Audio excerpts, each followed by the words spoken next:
देखिए विद्यार्थियों, मैं आज आपके लिए सबसे मस्त वीडियो लेके आया हूँ। कक्षा 12 ज्योग्राफी के अंतर्गत महत्वपूर्ण प्रश्नों की चर्चा अपन कर रहे थे। इसके अंतर्गत मैंने आपको कुछ प्रश्न पहले डाल चुका हूँ और कुछ प्रश्न आज मैं आपके लिए अपलोड करने जा रहा हूँ। तो मैंने इस वीडियो के अंतर्गत 50 प्रश्नों को रखूँगा जो महत्वपूर्ण है अपने एग्ज़ाम के लिए, जिसमें से सबसे पहला ही क्वेश्चन है अपने पास में, नगरीय अधिवास किसे कहते हैं। अब विद्यार्थियों, आप ये समझेगा कि नगरीय अधिवास वो होते हैं कि मनुष्य के द्वारा ऐसे अधिवास निर्मित किए जाएं जहाँ पर उसको भौतिक सुविधाएं बिल्कुल मिल जाए आसानी से। जैसे द्वितीय, तृतीय, चतुर्थ जो क्रियाकलाप होते हैं मनुष्य के, उन क्रियाकलापों के तहत मानवीय जो सुविधाएं हैं और उच्च स्तर जो देखने को मिलता है, उस अधिवास को ही नगरीय अधिवास कहते हैं। या आप इस तरह से कह सकते हो कि मनुष्य के रहन सहन में जो उच्च स्तर के तरीके अपनाए जाते हैं वो नगरीय अधिवास के अंतर्गत आते हैं और मनुष्य सघन बसावट के रूप में नगरों में निवास करते हैं।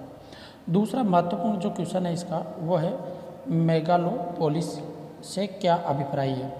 तो मेगालोपोलिस से क्या अभिप्राय है, इस क्वेश्चन को ऐसे भी कह सकता है वो विश्व नगरी किससे कहते हैं।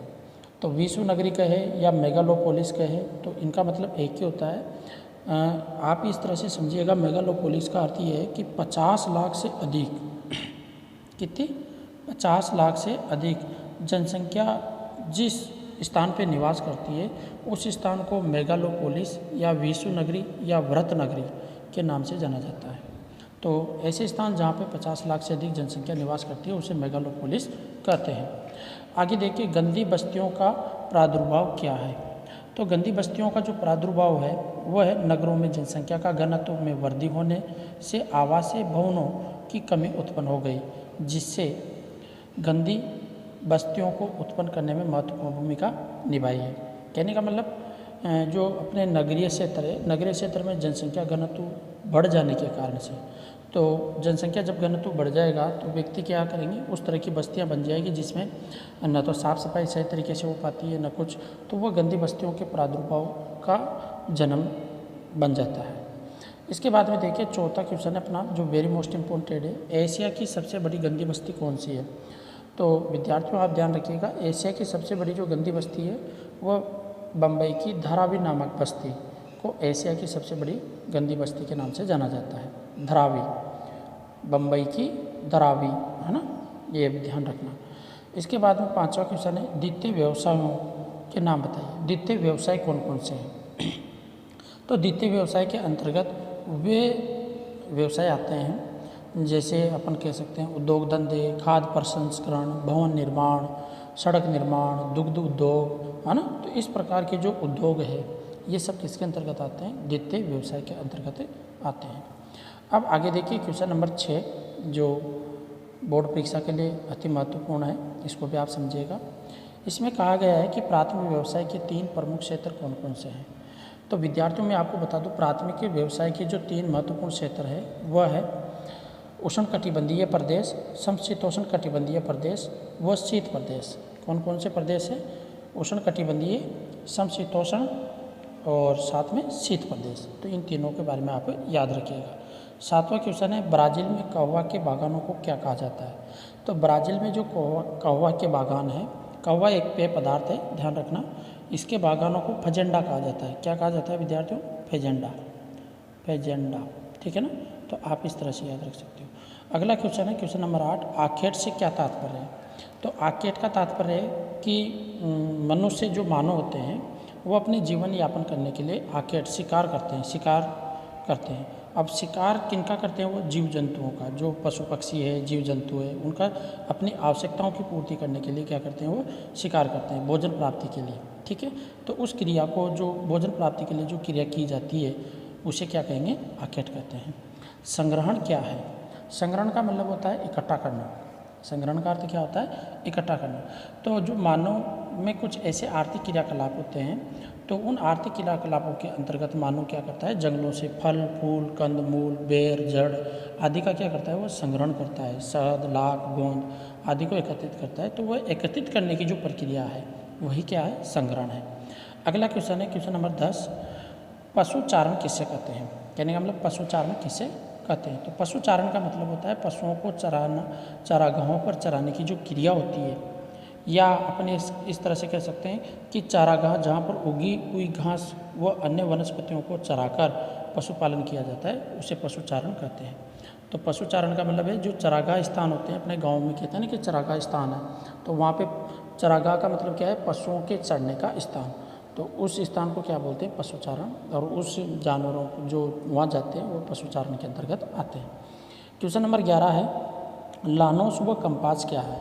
तो देखो विद्यार्थियों, मैं आपको बताऊं, ये बहुत ही इंपॉर्टेंट क्वेश्चन है। लानोस और कंपास ये दो घास है, अपन क्या कह सकते हैं, घास है ये। अब ये घास कहाँ पे मिलती है, तो मैं आपको ये इतना सा बता दूं, जो लानोस नाम की घास है, लानोस, ये मिलती है अपने को, जो कहने का मतलब दक्षिण अमेरिका। कहाँ पे मिलती है, दक्षिण अमेरिका में। तो दक्षिण अमेरिका में जो मिलने वाली घास है उसको लानोस कहते हैं, और ये भी दक्षिण अमेरिका के भी वेनेजुएला नामक जो स्थान है वहाँ पे ये प्राप्त होती है, ठीक है। और जो ये कंपाज है, कंपास जिसको अपन कह रहे हैं, कंपाज है ना, ये कंपाज घास अपने को जो मिलती है ये ब्राज़ील में मिलती है। कहाँ पे मिलती है, ब्राज़ील में, तो ध्यान रखना ब्राज़ील, तो ये ब्राज़ील में अपने को प्राप्त होती है। अब आगे देखिएगा, क्वेश्चन नंबर आपका 12वां है, इसके बारे में समझिएगा। क्वेश्चन नंबर 12वें में आपसे कहा गया है कि पार्कलैंड किससे कहते हैं, पार्कलैंड किससे कहते हैं। तो पार्कलैंड का मतलब तो ये है कि दक्षिण अफ्रीका में जो मिलने वाले उष्णकटिबंधीय घास के मैदान हैं उनको क्या कहते हैं, पार्कलैंड कहते हैं। जो दक्षिणी, कहाँ पे, अफ्रीका में, दक्षिणी अफ्रीका में मिलने वाले घास के जो मैदान हैं उन्हें क्या बोलते हैं, अपन पार्कलैंड बोलते हैं। क्या बोलते हैं, पार्कलैंड।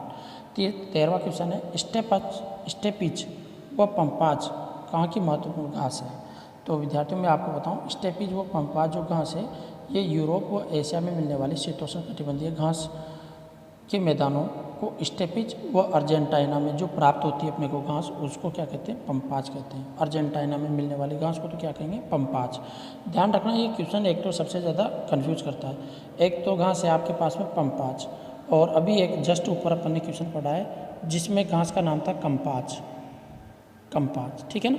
तो दो घास है ये अलग अलग है। ये कंपाज वाली जो घास है जिसको अपन ने भी कहा था कंपाज घास, ये तो अपने को कहाँ पे प्राप्त होती है, ब्राज़ील में। कहाँ प्राप्त होती है, ब्राज़ील में। और जबकि ये पंपाज जो घास है ये कहाँ पे अपने को प्राप्त होती है, ये अर्जेंटीना में पाई जाती है। कहाँ पे पाई जाती है, अर्जेंटीना में, ये ध्यान रखना, ठीक है। अब देखिएगा आगे, क्वेश्चन नंबर 14, इसके बारे में आप समझिएगा। क्वेश्चन नंबर 14 में आपसे कहा गया है ऋतु प्रवास से क्या आशय है। तो ऋतु प्रवास का मतलब होता है कि जब ग्रीष्म काल में मैदानी भागों में पर्वतीय चारागाहों की ओर तथा शीतकाल में पर्वतीय भागों में मैदानी चारागाहों की ओर पशुओं का होने वाला प्रवास ऋतु प्रवास कहलाता है। कहने का मतलब ये है कि अपन क्या करते हैं, ऋतु के अनुसार प्रवास करते हैं। जैसे वर्षा ऋतु के समय क्या करते हैं, पशुओं को चराने के लिए जंगल में चले जाते हैं या पर्वतीय क्षेत्रों में चले जाते हैं, तो वह हमारा प्रवास होता है उस ऋतु के अनुसार। और जब ग्रीष्म ऋतु होती है या तो उस समय क्या करते हैं, अपन पशुओं को वापस अपने स्थान पे, मूल स्थान पे ले आते हैं। तो ये इस प्रकार का प्रवास ऋतु प्रवास के रूप में आता है, अर्थात मौसम के अनुसार। जैसे आपने कभी देखा होगा अपने क्षेत्र में भेड़ चराने वाले आते हैं, भेड़ पालक, तो वो ऋतुओं समय के अनुसार आते हैं। हर समय तो अपने को भेड़ें चराने वाले मिलते नहीं है, इतने बड़े रेवड़ तो मिलते नहीं है, तो ये वाली कंडीशन है। क्वेश्चन नंबर 15 है, कृषि से क्या तात्पर्य है। तो विद्यार्थियों, कृषि से क्या तात्पर्य है, बिल्कुल सिंपल सा क्वेश्चन है कि जो अपने पास में कृषि खेती करते हैं, मृदा को जोत कर जो फसल उगाते हैं वही अपने क्या है, कृषि। तो अपन इसको इस तरह से भी बोल सकते हैं कि मृदा को जोतने, फसलें उगाने, पशुओं के पालन पोषण व बागवानी करने के वैज्ञानिक योग कला को कृषि कह सकते हैं। जो विज्ञान के तरीके से अपन खेती करते हैं उसको क्या कहेंगे, कृषि कह सकते हैं। अगला क्वेश्चन है क्वेश्चन नंबर 16, स्थानांतरित कृषि किससे कहते हैं। तो स्थानांतरित कृषि का मतलब है एक स्थान से दूसरे स्थान पे, ट्रांसफ़र जिसको अपन कहते हैं, ठीक है। तो ऐसी खेती कब होती है कि ऐसी खेती उन ऐसी विधियों के द्वारा की जाती है कि जैसे अपन कोई स्थान है, उस स्थान के पेड़ पौधों को काट कर जलाकर वहाँ पे पहले खेत तैयार करते हैं। फिर खेत तैयार करने के बाद में वहाँ पे वर्षा की जैसे अवधि होती है ना, कुछ वर्षों तक अपन उस खेत में से क्या करते हैं, फसल प्राप्त करते हैं, यानी कि हम लोग खेत में फसल बोते हैं। जब उसकी उर्वरक क्षमता खत्म हो जाती है तो उस खेत को अपन छोड़ देते हैं और उसके बदले दूसरा नया खेत अपन तैयार करते हैं और उस नए खेत से अपन फिर वापस पुनः क्या प्राप्त करने लग जाते हैं, कृषि प्राप्त करने लग जाते हैं। तो इस प्रकार से जब हमने उस खेत को छोड़ा उसकी उर्वरकता कम होने के कारण से और फिर नया खेत बनाया, तो ये जो प्रक्रिया है वो प्रक्रिया क्या है, स्थानांतरित कृषि कहलाती है। इसके अलावा पूछा है कि मिश्रित कृषि किसे कहते हैं। तो मिश्रित कृषि का मतलब ये है कि कृषि के साथ साथ में पशुपालन का जो कार्य किया जाता है उसे अपन क्या कहेंगे, मिश्रित कृषि भी कहते हैं। तो ये दोनों क्वेश्चन आपको अच्छी तरीके से ध्यान रखना है। अब क्वेश्चन नंबर 17 है, इसके बारे में आप देखिएगा विद्यार्थियों, समझना। क्वेश्चन नंबर 17 में आपसे कहा है डेयरी कृषि क्या है। अब डेयरी कृषि का मतलब आप वैसे सिंपल रूप में अगर बात करो तो जो दुग्ध का है उससे संबंधित है, क्योंकि डेयरियों पे तो दुग्ध ही आएगा, दूध जिसको अपन कहते हैं, और तो क्या आएगा, है ना। तो डेयरी कृषि का जो तात्पर्य है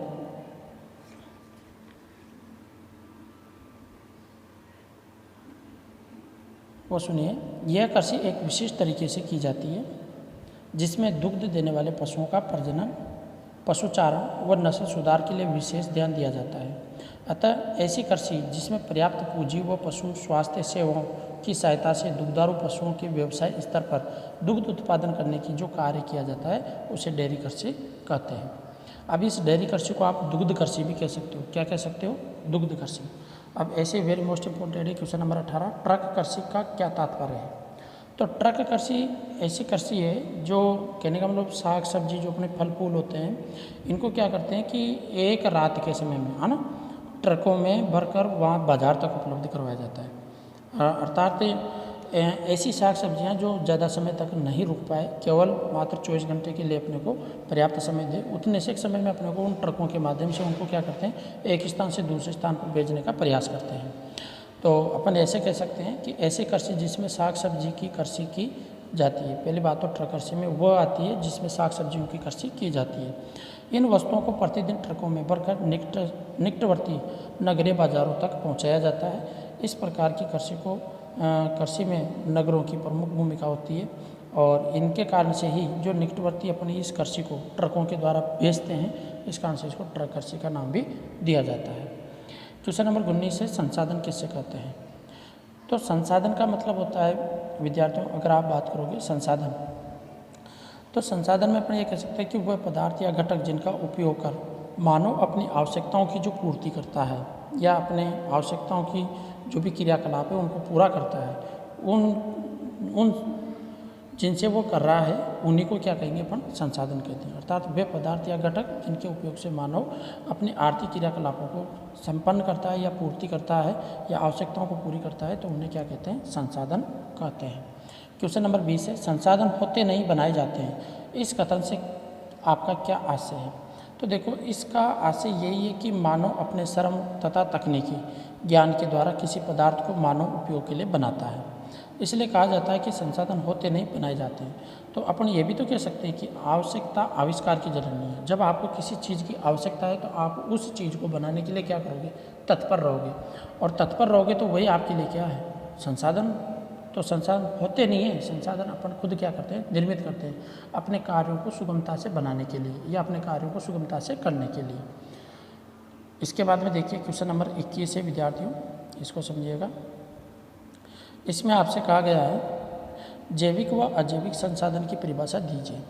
तो जैविक व अजैविक संसाधन, इसका मतलब यही है सीधा सा कि जैविक घटकों के रूप में मिलने वाले, जैसे अपन कहें जो सजीव है वो सब क्या रहेंगे अपने पास में, जैविक घटक रहेंगे, जैसे वन, पशु, मानव, है ना, ये सब जैविक है। और अजैविक संसाधन वह है जिनमें अपने को निर्जीव वस्तुओं के बारे में जानकारी मिलती है। तो सभी प्रकार के वह घटक जो निर्जीव अवस्था में है या निर्जीव से संबंधित है या संसाधन है, उनको अपन क्या कहेंगे, अजैविक घटक या अजैविक संसाधन कहते हैं।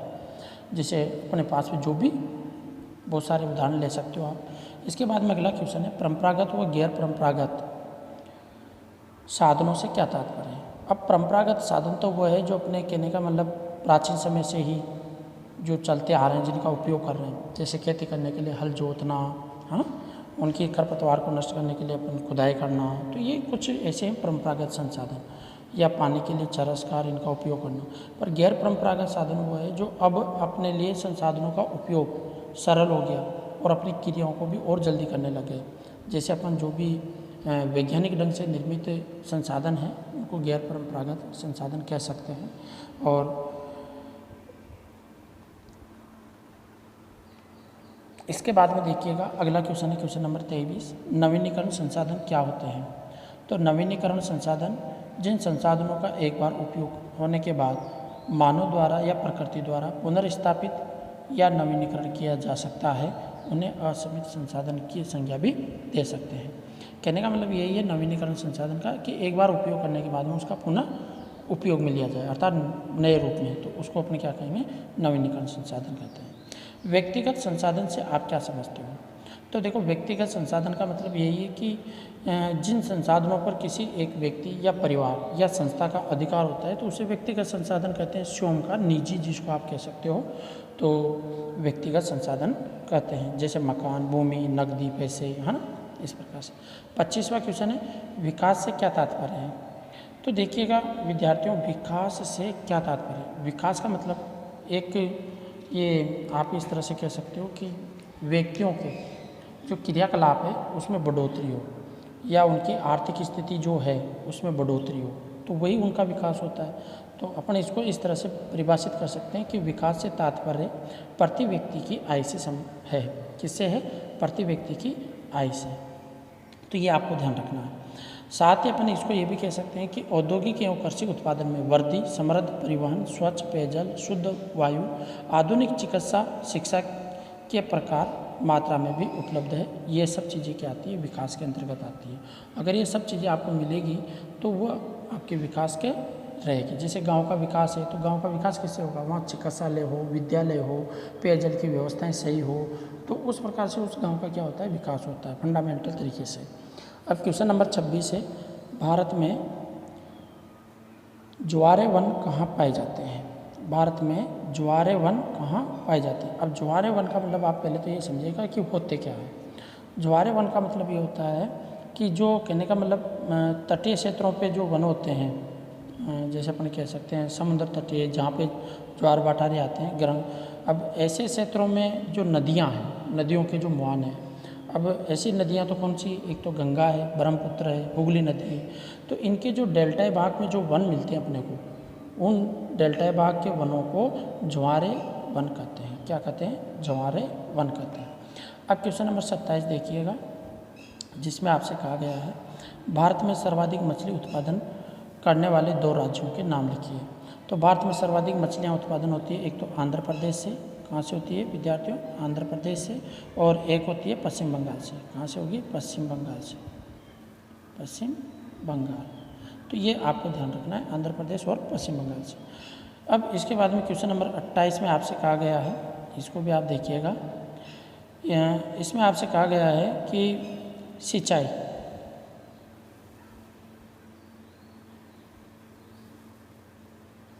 सिंचाई किसे कहते हैं। तो सिंचाई किसे कहते हैं, सिंचाई का मतलब यही है कि पेड़ पौधों को, इनको जो अपन पानी पिलाते हैं, फसलों को, जब कृषि के कार्य किए जाते हैं तो कृषि में क्या करते हैं अपन, पानी पिलाते हैं खेतों को, तो जो पानी पिलाने की क्रिया वही क्या कहलाएगी, सिंचाई कहलाएगी।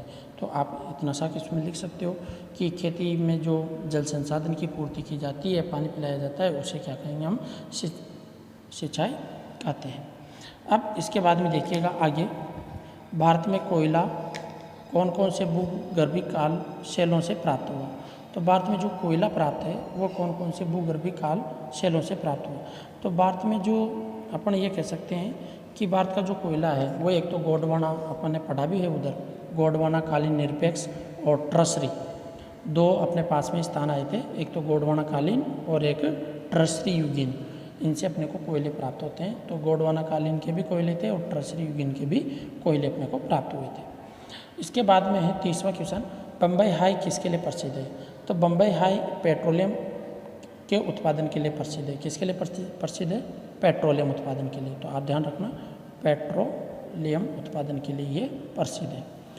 अब क्वेश्चन नंबर 31 है आपका, वीडियो थोड़ा सा लंबा होता जा रहा है, कोई बात नहीं, पर ध्यान से आप सुनते जाइएगा। 31वां क्वेश्चन है, भारत में कितनी तेल शोधनशालाएँ हैं? तो भारत के अंतर्गत जो तेल शोधनशालाएँ हैं उनकी संख्या है टोटल 22, जिनमें से 17 तो सार्वजनिक क्षेत्र में है, 2 संयुक्त क्षेत्र में है और 3 क्या है, निजी क्षेत्र में है। तो टोटल 22 तेल शोधनशालाएँ हैं, जिनमें 17 गवर्नमेंट है, 3 संयुक्त क्षेत्र में है, अर्ध सरकारी है और 3 क्या है, निजी प्राइवेट है। अगला क्वेश्चन है 32वां, भारतीय कृषि को मानसून का जुआ क्यों कहा जाता है? क्यों कहा जाता है? तो भारतीय कृषि की मानसून पर ही निर्भर है, इस कारण से इसको मानसून का जुआ कहते हैं। भाई भारत की जो कृषि है वो किस पर निर्भर है? मानसून पर, तो इस कारण से इसको क्या कहेंगे? मानसून का जुआ। अब मानसून कभी कम हो गया, ज़्यादा हो गया, तो फसल भी उसी तरह से अपने को प्राप्त होती है। ज़्यादा मानसून होता है तब भी नुकसान होता है, कम मानसून रहता है तब भी नुकसान होता है, तो इस कारण से मानसून के ऊपर डिपेंड है। निर्माण कृषि की 2 विशेषताएं बताइए। तो निर्वहन कृषि की जो 2 विशेषताएं वो है, यह एक तो परंपरागत कृषि विधि रही और दूसरा है कृषि जोतों का छोटा आकार तथा बैलों से हल चलाकर इस कृषि को मुख्य विशेषताएं, अर्थात बैलों से हल चलाकर इस कृषि को किया जाता है। इसके बाद में क्वेश्चन नंबर 34 है, चकबंदी का क्या उद्देश्य है? तो देखिए विद्यार्थियों, मैं आपको बता दूं, चकबंदी का मतलब ये होता है कि जो अपने बिखरे हुए खेत होते हैं उन खेतों को जोतकर उनका आकार बड़ा करना है और खेतों की देखभाल व सिंचाई करने में आसानी हो। तो वैसे क्षेत्रों को जो अपने उद्देश्य ये होते हैं कि बिखरे हुए खेतों को एक स्थान पर करें, तो उनको क्या बोलते हैं? चकबंदी बोलते हैं। अगला क्वेश्चन 35वां, सेल का पूरा नाम बताइए। तो सेल का पूरा नाम है steel authority India limited. Steel authority India limited, SAIL, है ना। तो स्टील अथॉरिटी इंडिया लिमिटेड, ये आपको ध्यान रखना है।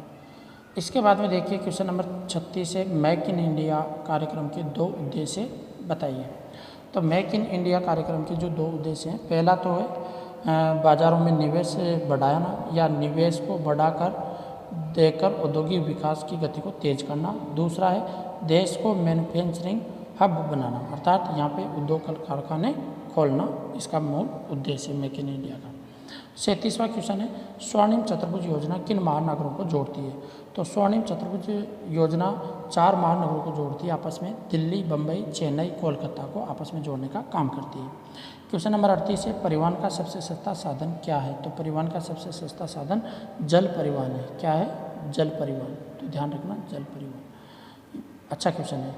क्वेश्चन नंबर 39 है, पाइपलाइन परिवहन के 4 लाभ बताइए।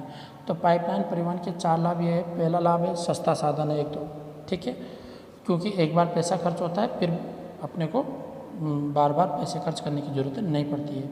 दूसरा है सुगम परिवहन है, अर्थात बिना रोक टोक के चलने वाला। तीसरा है समय की बचत होती है। चौथा है ऊर्जा की बचत होती है। और 5वां प्रदूषण रहित है, प्रदूषण होता ही नहीं है इससे, है ना, पाइपलाइन से, तो वो है। 40वां क्वेश्चन है, योजना आयोग का गठन कब किया गया? तो विद्यार्थियों, मैं आपको बता दूं, योजना आयोग का गठन 15 मार्च 1950 को किया गया था। कब किया गया था? 15 मार्च 1950 को। तो आपको ध्यान रखना है, योजना आयोग का जो गठन हुआ है वो हुआ था 15 मार्च 1950 को, ठीक है ना। तो ये आपको ध्यान रह जाएगा। अब इसके बाद में देखिएगा क्वेश्चन नंबर अपने पास में 41 आ रहा है, प्रथम परियोजना। इसमें कहा गया है 41 में, प्रथम परियोजना में सर्वोच्च प्राथमिकता किसे दी गई? तो प्रथम परियोजना में सर्वाधिक प्राथमिकता कृषि को दी गई थी। किसको दी गई थी? कृषि को, क्योंकि भारत में पहले जब आज़ाद हुआ था तो उस समय कृषि के इतने संसाधन नहीं थे। तो प्रथम परियोजना जो 5 वर्षीय परियोजना थी उसके अंतर्गत कृषि व सिंचाई को प्राथमिकता दी गई थी। 42वां क्वेश्चन है, मरुस्थलीकरण क्या है? तो मरुस्थलीकरण का मतलब आप सीधा सीधा ये समझ सकते हो, जहाँ पे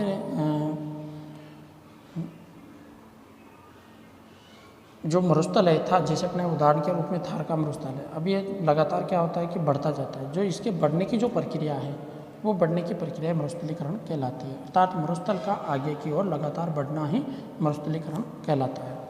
क्वेश्चन नंबर 43 है, निरपेक्ष गरीबी को समझाइए। तो निरपेक्ष गरीबी वह स्थिति है जिसमें व्यक्ति अपनी न्यूनतम आधारभूत आवश्यकताओं, खाना, कपड़ा, स्वास्थ्य, मकान आदि की पूर्ति नहीं कर पाता है, तो उन व्यक्तियों को निरपेक्ष गरीबी कहते हैं।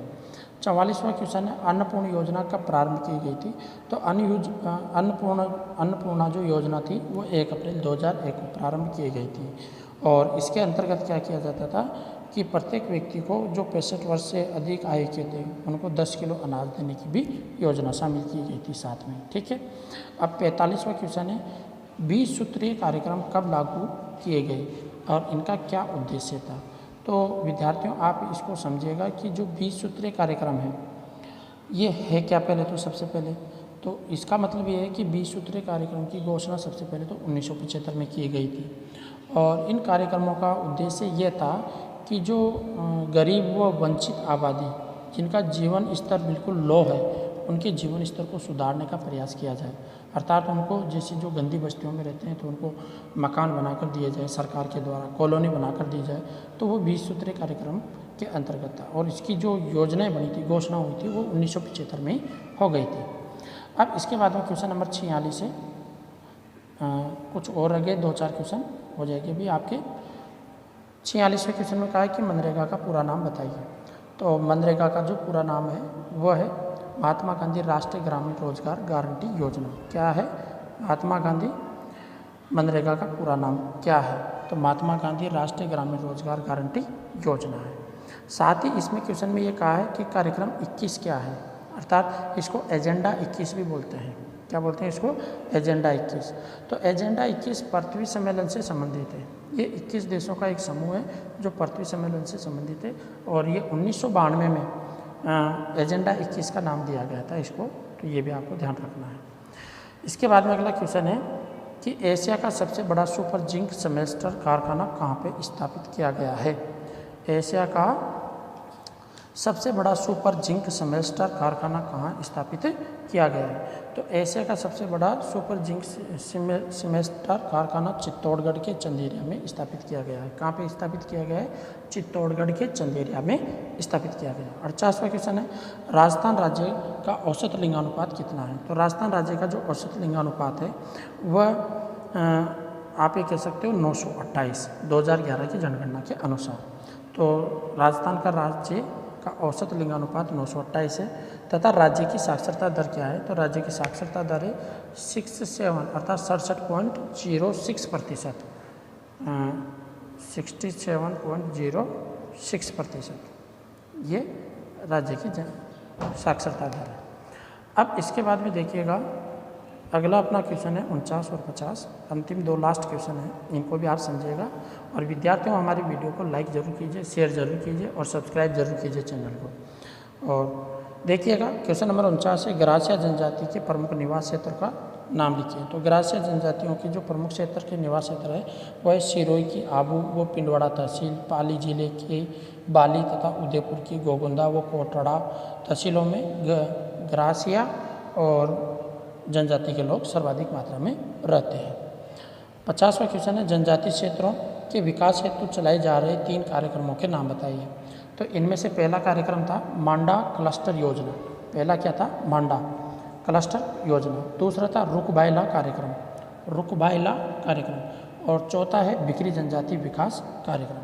तो इस प्रकार से ये मैंने एक महत्वपूर्ण PDF आप तक पहुंचाने का प्रयास किया है और अच्छे क्वेश्चंस मैंने इसमें शामिल किए गए हैं इस वीडियो के अंतर्गत। अगर आपको अच्छे लगे हैं तो अपने अन्य दोस्तों तक जरूर भेजिएगा। सभी दोस्तों को बहुत बहुत धन्यवाद।